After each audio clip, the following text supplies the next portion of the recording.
Hi, this is Mike with the BBQ Depot.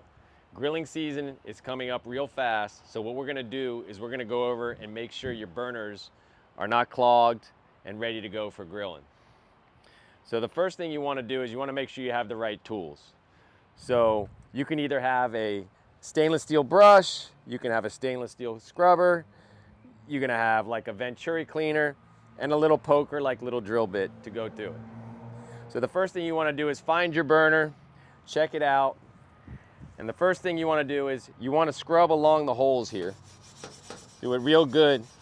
This is a cast stainless burner. It's the same as a cast iron. So you wanna make sure you get in there really good, scrub them.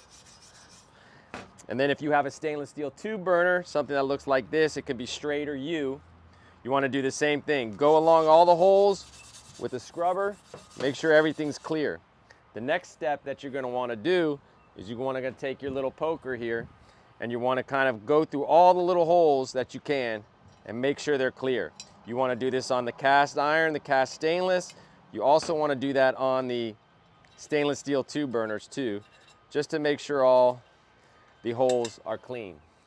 The next step, what you wanna do is you wanna use some kind of pipe cleaner or a venturi cleaner, and you wanna get in here and you wanna clean inside where the orifice goes on either one.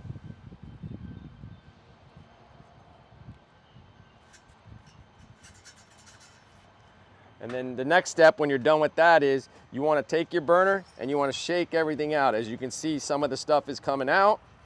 So you wanna make sure that you clear it out of all your burners like that. Make sure everything's set. And the next step is you wanna make sure your air adjustments are set right. Make sure they're set for a propane, which is a little more wide open. Natural gas is a little bit closed. So this should help you when you get into your grill for grilling season. Should let you have a nice blue flame and nice high heat. So if you have any other questions or you need any repair parts, you can contact us at the BBQ Depot, or you can go online and go to thebarbqdepot.com. Thank you.